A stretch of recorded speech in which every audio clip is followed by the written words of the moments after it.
وسلم ید اللہ علی الجماع او کما قال علیہ الصلوۃ والسلام۔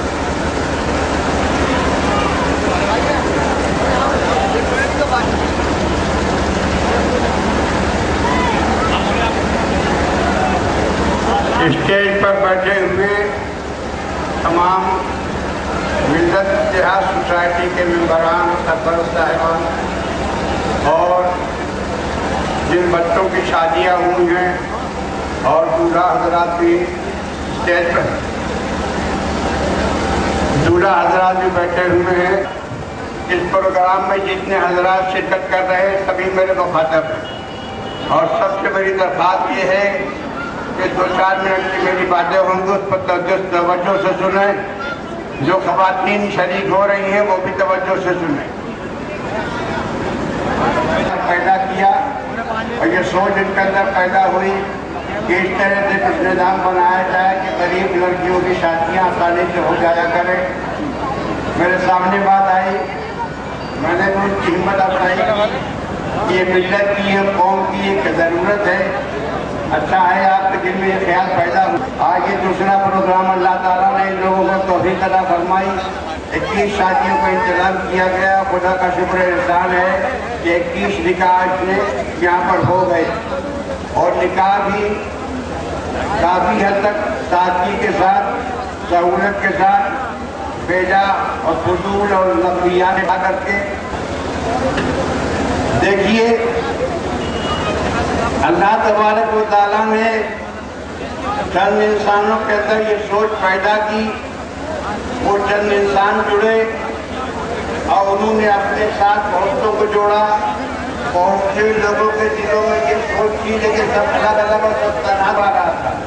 جب 50 آدمی، 15 آدمی، 20 آدمی اختیار کے بن گئے تو اللہ تبارک و تعالیٰ نے کہ نظام سب کے ہاتھوں سے اپنے ذریعے سے ایک انجام تک پہنچا دیا۔ نبی کریم صلی اللہ علیہ وسلم کا ایک ارشاد کرامی ایک حدیث پاک میں نے پڑھی ہے۔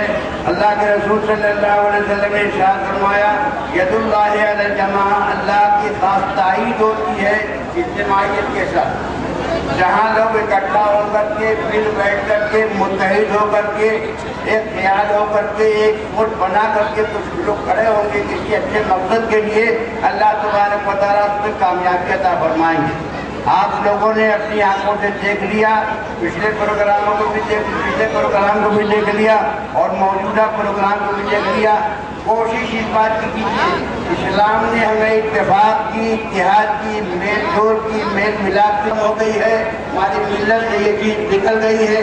اللہ تبارک و تعالیٰ ہمیں اور آپ کو اس موجودہ پروگرام کو سامنے رکھتے ہوئے اس ملت کے کاموں کے لیے مجتمع ہو کر کے، اکٹھے ہو کر کے، ایک رائے ہو کر کے سامنے آئے لوگ اس پہ قدم بڑھانے اور شانہ بچانا، مل کر کے، چل کر کے اس پروگرام کو انجام تک پہنچانے۔ جو شادی ہوئی ہے اس میں کچھ پیسہ دیا گیا ہے یا نہیں؟ جوڑے والوں سے پیسہ تو لیا ہی نہیں، جوڑے والوں سے کوئی پیسہ نہیں لیا گیا۔ اگر جوڑے والوں سے فرض کرو پیسہ لیا جاتا تو یہ تو ان کا کارنامہ نہ ہوتا اور ان کی قابل تعریف کی کوشش نہ ہوتی۔